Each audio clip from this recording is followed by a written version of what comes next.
मांग है। एग्रोकेयर अम्ब्रेला में आज हम क्रॉप प्रोटेक्शन में, पीक संरक्षण में 7 प्रोडक्ट हमने दिए हैं और क्रॉप न्यूट्रिशन में 3 प्रोडक्ट दिए हैं। ऐसे 10 प्रोडक्ट हमने आज तक दिए हैं। हमने पिछले 2 दिनों में 3 और 3 6 प्रोडक्ट्स के बारे में हमने जानकारी ली है।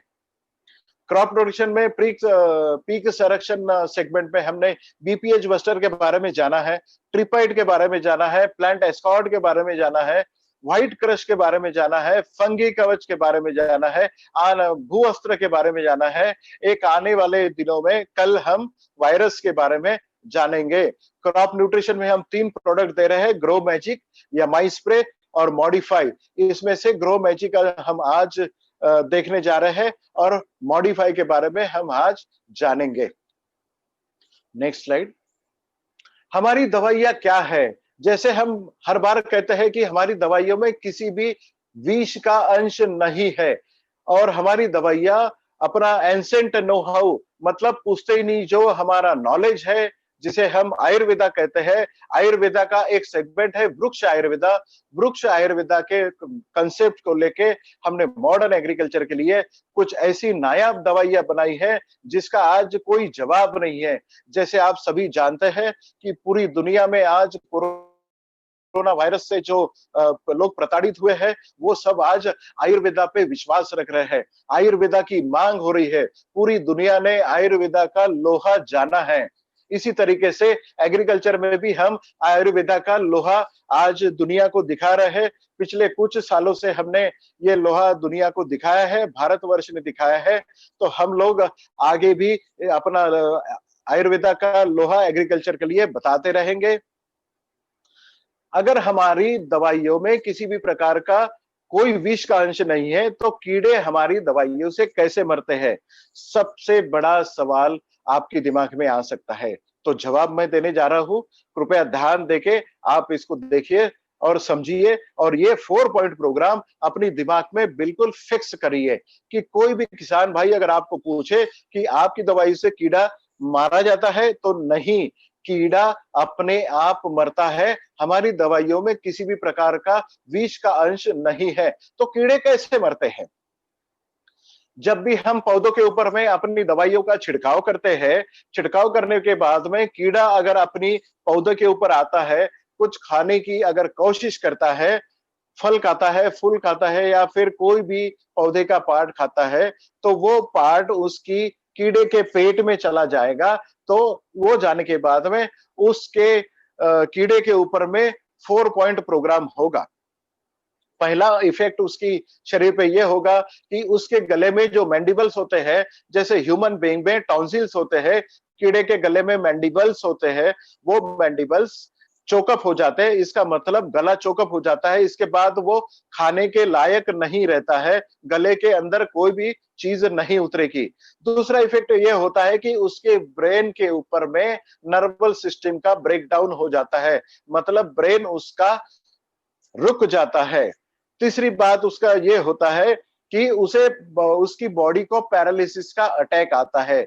और चौथी बात उस कीड़े के साथ में ये होती है कि उसके शरीर से पानी बाहर निकल जाता है, कैल्शियम और सोडियम बाहर निकल जाता है। इस तरीके से कीड़ा जब भी कोई चीज खाता है फिर छिड़काव किए हुए पौधे का, तो वो 24 घंटे में अंदर में वो कीड़ा अपने आप मर जाता है। अगर आप ये कहोगे कि वो कीड़ा तड़प तड़प के मरता है, तो अपने पौधे का संरक्षण करना अपने लिए बहुत महत्वपूर्ण था। तो इस तरीके से कीड़ा मर जाता है। अपने प्रोडक्ट्स भारत सरकार के सर्वोच्च जो सर्टिफिकेशन है, जिसका नाम है NPOP, national programme of organic product certification, जो आज हमारे पास है, जिसने हमें सर्टिफिकेशन दिया है। और इंटरनेशनल सर्टिफिकेशन भी अपने पास में है, जिसका नाम है international federation of organic agriculture material certification, IFOAM certification. NPOP और आईफॉर्म सर्टिफिकेशन लेने वाली भारतवर्ष की या फिर दुनिया के सबसे पहली कंपनी, जिसका नाम है यमाई लाइफस्टाइल, हम एग्रीकल्चर में काम करते हैं, सबसे पहली कंपनी है। हम आज जो मई में ये ट्रेनिंग ले रहे हैं, ये बहुत सही और सटीक समय पे हम ट्रेनिंग ले रहे हैं, क्योंकि मई के महीने में आज पंजाब, हरियाणा, हिमाचल प्रदेश, राजस्थान, जम्मू एंड कश्मीर का बिजनेस ऑलरेडी स्टार्ट हो चुका है। जिन लोगों ने कपास या फिर और कुछ किस्म की बुआई की है, या फिर किनो का आज ट्रीटमेंट शुरू हो गया है, बाहर ट्रीटमेंट उन्होंने लिया है, अंबिया बाहर जिन्होंने ट्रीटमेंट लिया है, उसमें आज भू अस्त्र का इमीडिएट इस्तेमाल वो कर सकते हैं जमीन में। अगर आपने बुआई करने से पहले 1 एकड़ में 2 से 4 किलो डालना है, या फिर बुआई होने के 1 महीने तक आप भू अस्त्र का इस्तेमाल कर सकते हैं।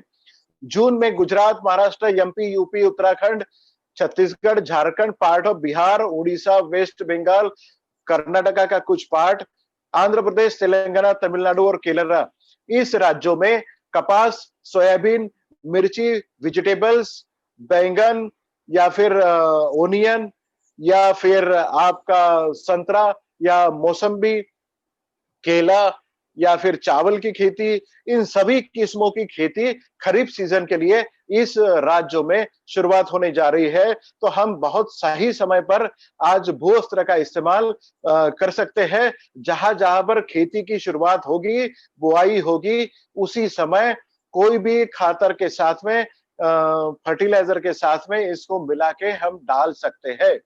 जुलाई की महीने में हम पार्ट्स ऑफ वेस्ट बंगाल, आसाम, नागालैंड, मेघालय, अरुणाचल प्रदेश, त्रिपुरा, मणिपुर, ऐसे कुछ राज्यों में शुरुआत होने जा रही है खेती की। तो हम बहुत सही समय पर ये ट्रेनिंग ले रहे हैं, ताकि आप सभी को ये नॉलेज मिलता रहे। मैं फिर से आग्रह करूंगा, जब जब भी आपको समय मिले, उस समय आपने सभी किसान भाइयों को इस दौरान आपने जोड़ना चाहिए और उसे भी ट्रेनिंग सुनने का मौका देना चाहिए। आगे बढ़ते हैं, ग्रो मैजिक, अपना पहला प्रोडक्ट जो आज हम सीखने जा रहे हैं। ग्रो मैजिक नाम की तरह ही ये ग्रोथ के लिए मैजिक का काम करता है। ग्रो मैजिक एक नैनो टेक्नोलॉजी बेस पहला भारतवर्ष का एकमात्र ऐसा प्रोडक्ट है जो सर्टिफाइड नैनो टेक्नोलॉजी के साथ में बनाया गया है। इसमें जस्मोनेट नाम का एक प्लांट अल्कलॉइड होता है, जो एक प्लांट हार्मोन की तरह भी अपने पौधे में मौजूद होता है। जस्मोनेट, जिसे केमिकल नेचर में पहले स्लाइड में हम देखेंगे कि जस्मोनेट एक प्लांट हार्मोन होते हुए वो जस्मीन ऑयल, मतलब जस्मीन ऑयल से इसे एक्सट्रैक्ट किया जाता है। ये बहुत इंपॉर्टेंट रोल प्ले करता है बायोटिक एंड अबायोटिक स्ट्रेस, मतलब पानी की कमी हो, या फिर खूब एक्सट्रीम बारिश हो रही हो, या फिर हवा की बहुत तेज आंधी हो, या फिर कम हवा हो, कम ऑक्सीजन में हो, या फिर फर्टिलाइजर बहुत ज्यादा गिरा हो या कम फर्टिलाइजर हो, ऐसे समय में, या कीड़ों का या फफूंद का बहुत ज्यादा अटैक हो, ऐसे समय में अपनी पौधों को टिक पाना संभव नहीं होता है। इस समय जस्मोनेट या ग्रो मैजिक आपके पौधों को टिकने के लिए मदद करता है। ये आपके रूट इलोंगेशन, मतलब जड़ों को बढ़ाना, बीजों को जर्मिनेट करना, मतलब उगाने का, या फिर आपके फूलों को परागीकरण करना, फलों को आपको राइपनिंग करना, या फिर उसकी क्वालिटी को बढ़ाना, प्लांट का सीनेसेंस, मतलब फूलों की मात्रा बढ़ाना, फलों की मात्रा बढ़ाना, ये सबका काम ग्रो मैजिक करता है। अगर एक पौधे के ऊपर में एक मैजिक मैं आपको बताऊंगा तो आप आश्चर्यजनक रह जाएंगे। अगर पौधे के ऊपर में, एक पत्ते के ऊपर में अगर कीड़ा आता है, तो वो पत्ता दूसरे पत्ते के ऊपर में एक सिग्नल भेजता है कि आपकी पौधे के ऊपर में किसी कीड़े का अटैक हुआ है, जागृत हो जाओ। ये काम पौधे में ग्रो मैजिक करता है, मतलब पौधे में सिग्नलिंग करने का काम ग्रो मैजिक करता है। आपके फूलों का डेवलपमेंट, मादा फूलों की संख्या बढ़ाना, फूलों का anther development, dehiscence, female organ stigma development, filament elongation, jasmonate, ये सब काम करता है।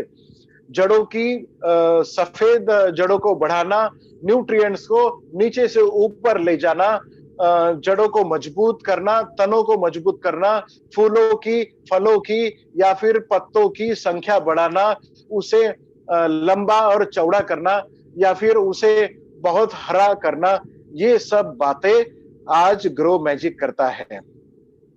अगले साइड में हम इसको देखेंगे कि ये किस किस इसमें टॉनिक का काम करता है।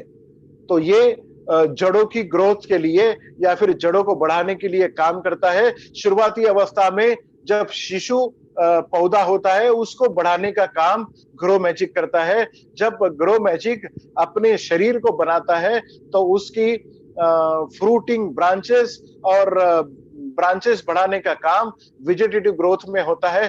पत्तों की संख्या बढ़ाता है, फूलों की संख्या बढ़ाता है, फूलों को नीचे गिरने से रोकथाम करता है, फूलों को फलों में कन्वर्शन करने का ये काम करता है, फलों का डेवलपमेंट करता है, फलों की क्वालिटी अच्छी रखता है, फलों की क्वालिटी बढ़ाता है, उसकी चमक बढ़ाता है, उसमें शक्कर की मात्रा बढ़ाता है, फलों की साइज बढ़ाता है, उसको क्रैकिंग होने से या बचाता है, उसको गिरने से बचाता है। और जब हम फल तोड़ते हैं तो मार्केट में ले जाते समय लंबे समय तक इसको आप रख सकते हैं, मतलब इसकी कीपिंग क्वालिटी भी आप बहुत अच्छी तरीके से कर सकते हैं। अगले स्लाइड में हम देखेंगे कि ग्रो मैजिक और क्या-क्या चीजें अपने लिए करता है। अगर हम शुरुआती अवस्था में अगर जमीन से बीज बाहर निकलने के बाद में अगर हम इसका इस्तेमाल करते हैं तो फोटोसिंथेसिस, मतलब जब पौधे में carbon cycle, nitrogen cycle, carbon and nitrogen का ratio, fat synthesis, protein synthesis, carbohydrate synthesis, ये जो बायोकेमिकल रिएक्शंस चलती है, इस रिएक्शन में अहम भूमिका निभाने का, यानी कि अपनी पौधों में जो खाना बनता है वो खाना बहुत ज्यादा मात्रा में बनाने का और वो खाने को पत्तों से हर ग्रोइंग टिप में पूरी पत्ते की शरीर में या पौधे की शरीर में पहुंचाने का काम ग्रो मैजिक करता है। और ग्रो मैजिक कितना बहुत जबरदस्त आपके पौधों के ऊपर में काम करता है, इसीलिए इसका नाम रखा है ग्रो मैजिक। ये फ्रूट का colour, flavour, odour, texture, structure, ये सब बढ़ाता है। कब कब ग्रो मैजिक देना चाहिए? ग्रो मैजिक आपने खाद का पहला जो डोज होता है, ये केमिकल फर्टिलाइजर के साथ में भी मिला के आप दे सकते हो। एक बात मैं आपको बता दूं, किसान भाइयों का जो हमने प्रण लिया है कि किसान भाइयों का हम लागत आधी करेंगे और उसकी उपज डबल करेंगे। इसी कड़ी में मैं बताने जा रहा हूं कि ग्रो मैजिक अगर आप फर्टिलाइजर के साथ में मिला के आप देते हैं तो फर्टिलाइजर का डोज आप जो रेगुलर वो देता है उससे आधा करें। और उसके साथ में 1 एकड़ में जितनी भी केमिकल फर्टिलाइजर वो डाल रहा है उसमें आप 100 से 200 ग्राम ग्रो मैजिक मिला के दे, ताकि अगर वो 2 बोरी यूरिया डाल रहा है तो उसे कहे कि 1 बोरी यूरिया डाले, उसके साथ में 100 से 200 ग्राम मतलब 1 से 2 पैकेट आप ग्रो मैजिक डाले, ताकि वो अपनी खाद का खर्चा आधा कर सकता है। ये मैं क्यों बता रहा हूं, इसके पीछे एक कारण है।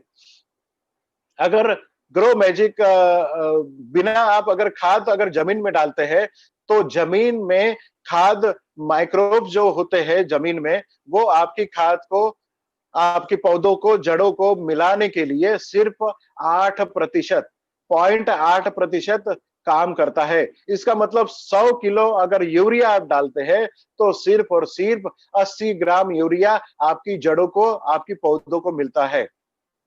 आप समझ रहे हैं?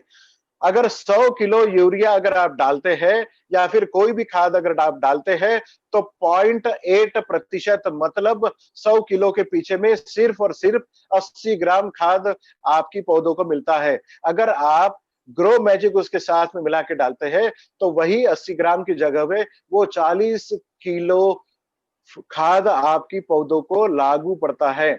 मतलब 70 से 80% आपकी पौधों को आपका खाद मिलता है, ये मैजिक करता है ग्रो मैजिक।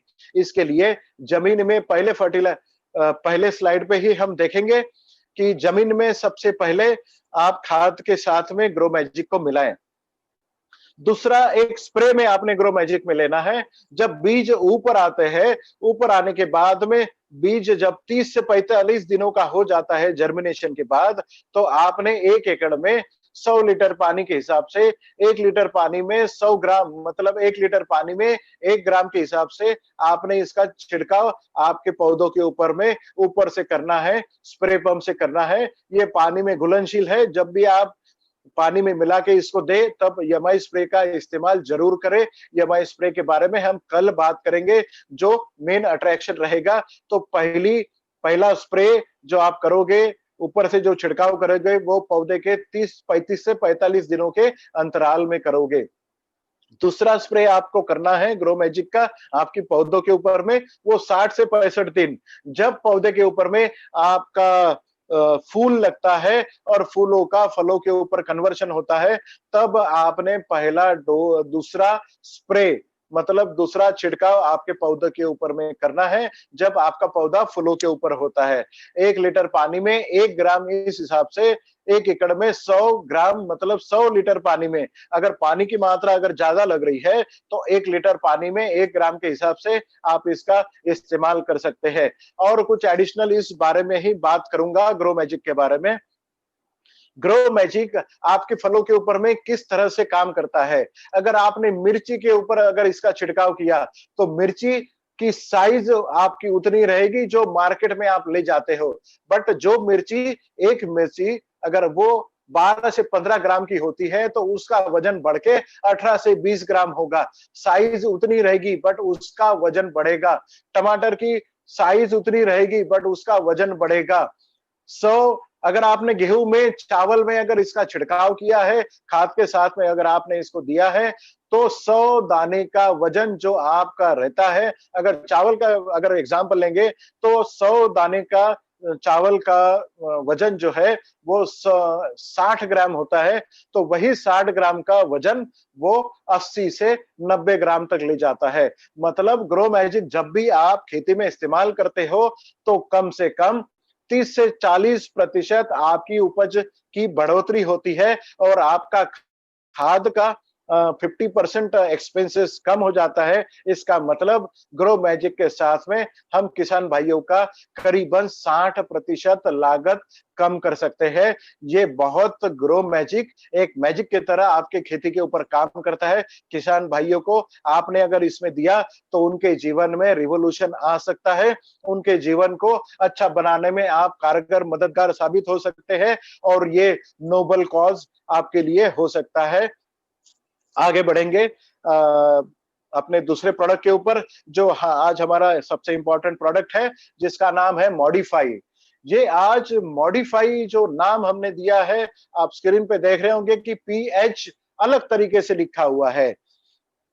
पीएच एक मानक है, एक मेजरमेंट है, जो आपके जमीन का या आपकी पानी का खारापन या मीठापन जांचने का एक मानक है। इसको हम सिंपल सी भाषा में बोलेंगे कि ये एक स्केल है, जो आपके पानी में या आपकी जमीन में जितने साल्ट्स है या खारापन है, या फर्टिलाइजर एक्स्ट्रा के कारण जो जमीन बेकार हुई है, या तो उसका पीएच 6.5 के अंदर होता है, या फिर आपका पीएच 7.5 के ऊपर होता है। 7.5 के ऊपर हो तो आपकी जमीन खारी है, और 6.5 के अगर अंदर हो तो एसिडिक है।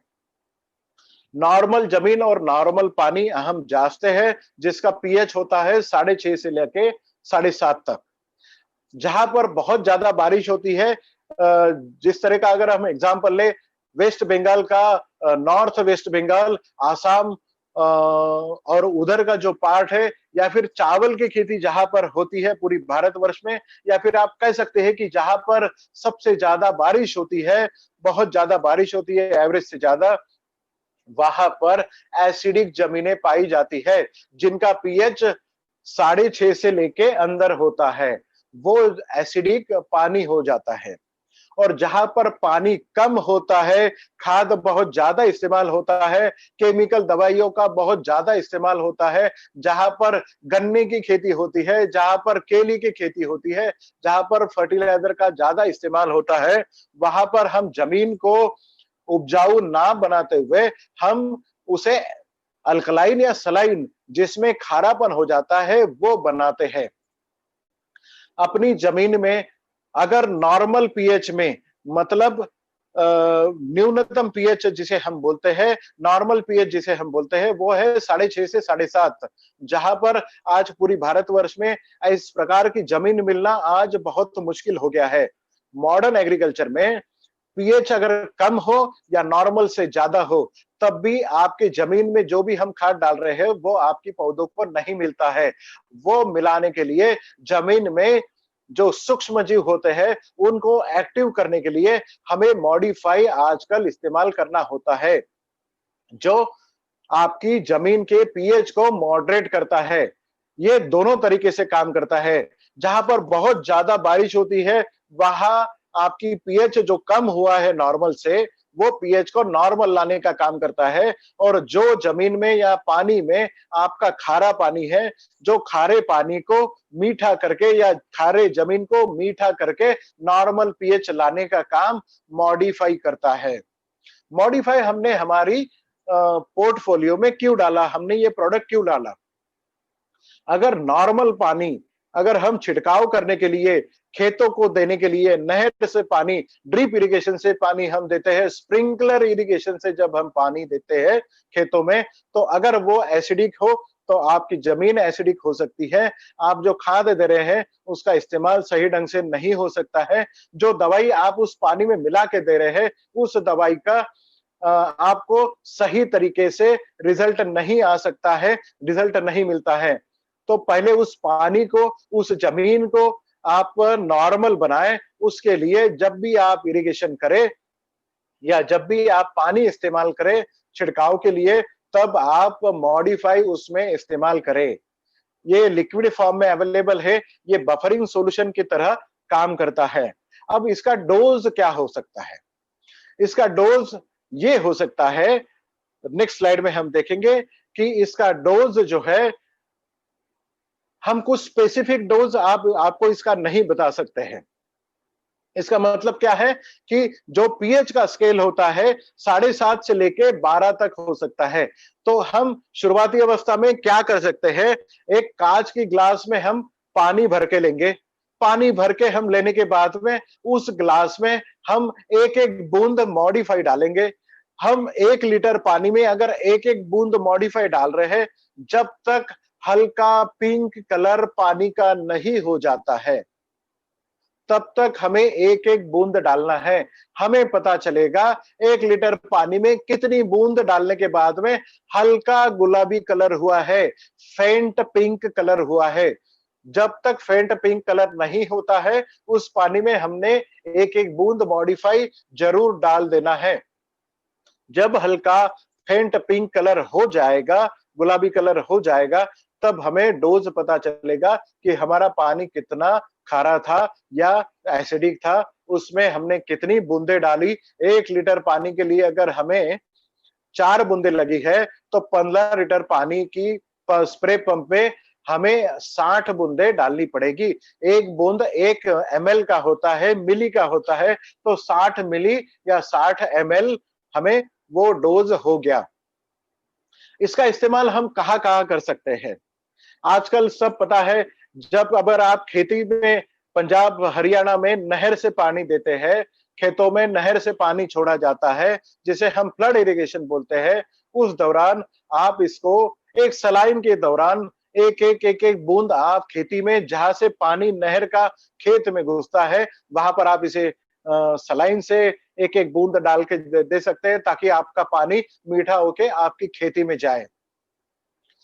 ड्रिप और स्प्रिंकलर इरिगेशन में जो लोग पानी दे रहे हैं, टपकन इरिगेशन सिस्टम में जो पानी दे रहे हैं, उन लोगों को ये समझना चाहिए कि जब पानी दे रहे हैं, जो इरिगेशन वाटर स्टोरेज टैंक है, उसमें आपको मॉडिफाई उतने ml में या उतनी बूंदों में आपको टैंक में डालना है, ताकि पानी मीठा हो जाए और मीठा पानी ही आपकी खेतों में जाए, ताकि आप जो दवाइयाँ जमीन में दे रहे हैं या खाद जमीन में दे रहे हैं या लिक्विड फर्टिलाइजर जो जमीन में दे रहे हैं या फिर अन्य तरीके से जो आप चीजें टपकन सिस्टम से दे रहे हैं, वो बहुत अच्छे तरीके से आपकी पौधों को लगे और पौधे उसका इस्तेमाल कर सके। जो टपकन सिस्टम होता है, ड्रिप इरिगेशन सिस्टम होता है, उसका साल्टिफिकेशन होता है। कभी-कभी नमक अंदर से लग जाता है, उसकी लाइफ कम हो जाती है। अगर आप मॉडिफाई उसमें इस्तेमाल करते हैं, तो बहुत अच्छे तरीके से आप लोग इसका इस्तेमाल करके उसकी लाइफ अगर 3 साल की है, तो वो 5 साल तक आप उसको इस्तेमाल कर सकते हैं। उसमें साल्ट डिपॉज़िट नहीं होगा और आपकी ज़मीन भी उपजाऊ होगी और आपका पानी भी मीठा होगा। पंजाब में एक बंदे का मैं एक्सपीरियंस आप लोगों से शेयर करना चाहूँगा कि उस बंदे ने इरिगेशन सिस्टम में जब पानी की कमी होती है, जब अब हम समर में हैं, आज हम धूप काले में हैं, धूप कालों में बहुत सारी जगह पे टैंकर से पानी पहुँचाया जाता है। पीने का पानी जो है वो मीठा होता है और बाकी इस्तेमाल के लिए खारा पानी इस्तेमाल होता है। तो हमें गुजरात में भी ये देखने को मिला कि एक व्यापारी ने जो पानी सप्लाई का काम करता था, उस बंदे ने खारे पानी का टैंकर लेके उसमें मॉडिफाई इस्तेमाल किया और वो मीठे पानी का टैंकर करके उसने वो पीने के लिए दिया था। मॉडिफाई अगर पीने के पानी में अगर हम डालते हैं, तो वो पानी मीठा हो सकता है। बट मैं आज ही आपको क्लियर कर दूं, ये खारे पानी को मीठा बनाने का तरीका जरूर है, बट ये इम्प्योर मतलब बेकार पानी पीने योग्य बनाने वाला कोई दवाई नहीं है। इसलिए नाले का पानी, नाली का पानी पीने के योग्य बनाएगा, ऐसा बिल्कुल नहीं है। कुछ लोगों के मन में ये सवाल जरूर आ सकता है कि समुद्र का पानी मीठा कर सकते हैं, तो ऐसा उसका जवाब है ना। क्यों हम समुद्र का पानी मीठा नहीं कर सकते? जब सैचुरेशन लेवल के ऊपर, सैचुरेशन लेवल क्या होता है? जब हम पानी में शक्कर मिलाते हैं, जब थोड़ी शक्कर मिलाएंगे तो वो घुल जाएगी, हम मिलाते जाएंगे तो वो घुलती जाएगी। बट एक समय ऐसा आएगा कि आपकी पानी में शक्कर डाले फिर भी वो घुलेगी नहीं। क्यों? क्योंकि घुलनशील नहीं है, सैचुरेशन पॉइंट के ऊपर चला गया है। जो शक्कर आपने बाद में डाली वो घुलती नहीं है, उसे ही सैचुरेशन पॉइंट बोलते हैं। समुद्र का पानी जो सैचुरेशन पॉइंट के ऊपर है, इतना नमक उसमें है कि जो सैचुरेशन लेवल के ऊपर चला गया है, इसके लिए उसे सैचुरेशन से पॉइंट से निकाल के उसे मीठा नहीं किया जा सकता। बट जो खेती में आप पानी डालते हो, उसे जरूर मीठा किया जा सकता है। खारे पानी के टैंकर को मीठा किया जा सकता है। इसका एक और इस्तेमाल आसाम वगैरह एरिया में बहुत सारे लीडर अपने कर रहे हैं। एक और एक्सपीरियंस मैं उस एरिया के लिए बता दे रहा हूं। उस एरिया में पॉन्ड में फिशिंग करते हैं, मच्छियों की खेती करते हैं। एसिडिक पानी में मच्छियों की खेती नहीं होती है, तो वो लोग क्या करते हैं, वहां पे जो पानी उनकी पॉन्ड में जमा करते हैं, उस पॉन्ड में पहले चूना डालते थे, ताकि उस पानी को एसिड से निकाल के ये नॉर्मल पे लाया जाए या फिर खारा किया जाए। इसके पहले वो चूना डाल के उस पानी को इस तरीके से बनाते थे, क्योंकि मछली खारे पानी में तो रह सकती है, मीठे पानी में रह सकती है, एसिडिक पानी में नहीं रह सकती। इसके लिए उसे उन्हें चूना इस्तेमाल करना पड़ता था।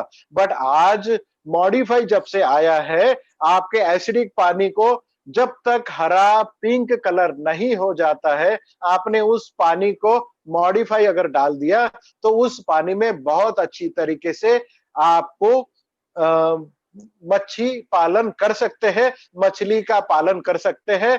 बिना चूना डाले आप वहां पर कम खर्चे में, चूने के आधे खर्चे में आप वहां पर मछली पालन कर सकते हैं।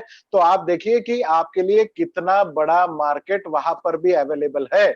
इस प्रोडक्ट को आप कहाँ कहाँ इस्तेमाल कर सकते हैं, वो आप अपना दिमाग लगा के डेफिनेटली कर सकते हैं। जो पानी बेचते हैं, वो खारे पानी का जो टैंकर होता है, वो 800 रुपए का होता है एक टैंकर। बट पीने के पानी का 2500 रुपए का होता है, तो वही 800 रुपए का टैंकर लेके मॉडिफाई 200 रुपए का डाल के 1000 रुपए के जगह पे आप 2500 रुपए कमा सकते हैं। तो ये इस तरीके से मल्टी फेस, मल्टी बेनिफिट ये प्रोडक्ट है, जिसे आप खेती के लिए जरूर इस्तेमाल करें। जब जब भी स्प्रे पंप आपकी स्प्रेइंग के लिए उठेगा, तब तब आप मॉडिफाई आप उस पानी में डालेंगे। जब जब खेती में खाद दिया जाएगा या टपकन से पानी दिया जाएगा या ड्रिप इरिगेशन से पानी दिया जाएगा, तब तब आपको मॉडिफाई का इस्तेमाल करना है। इसका मतलब क्या है कि कोई किसान जब भी स्प्रे पंप स्प्रे करता है, तब तब मॉडिफाई का इस्तेमाल उसे जरूर करना है। आगे बढ़ते हैं।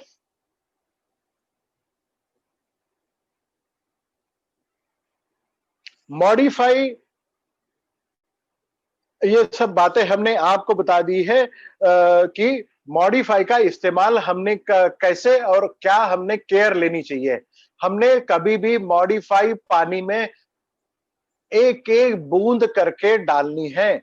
जब तक लाइट रेड कलर या फिर हल्का गुलाबी कलर या हल्का लाल कलर जब तक नहीं हो जाता है, आपकी दवाई ने काम नहीं किया है, आपका खारा पानी मीठा नहीं हुआ है, ये आप लोगों ने समझना चाहिए। या फिर आपका एसिडिक पानी मीठा नहीं या नॉर्मल नहीं हुआ है, ये समझ लेना चाहिए। ये केयर आप लोगों ने जरूर लेना चाहिए। अगर आपको डेमोन्स्ट्रेशन अगर लेने हैं, तो कांच के पानी में पीने का पानी लीजिए जो मीठा हो, उसमें 2 चम्मच नमक डालिए, अब उसको खारा कर लीजिए, चम्मच से मिला दीजिए, अब वो पीने योग्य नहीं है।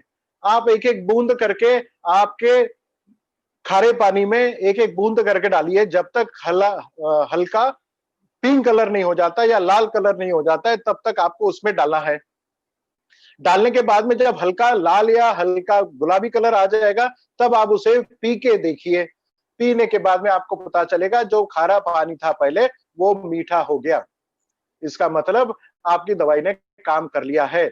बहुत अच्छा इस्तेमाल आप इसका कर सकते हैं। मीठा भी पानी मीठा करने के लिए एक सवाल मुझे आया था कि हमारे कुएं का पानी खारा है, तो क्या उसे मीठा किया जा सकता है? डेफिनेटली किया जा सकता है। कुएं का पानी भी मीठा किया जा सकता है।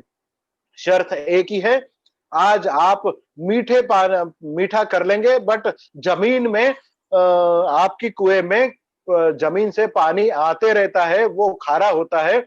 आज आपकी कुएं का पानी मीठा हो गया, रात भर में वही खारा पानी आके फिर से मीठे पानी को खारा कर लिया, फिर आपको दूसरे दिन डालना होगा।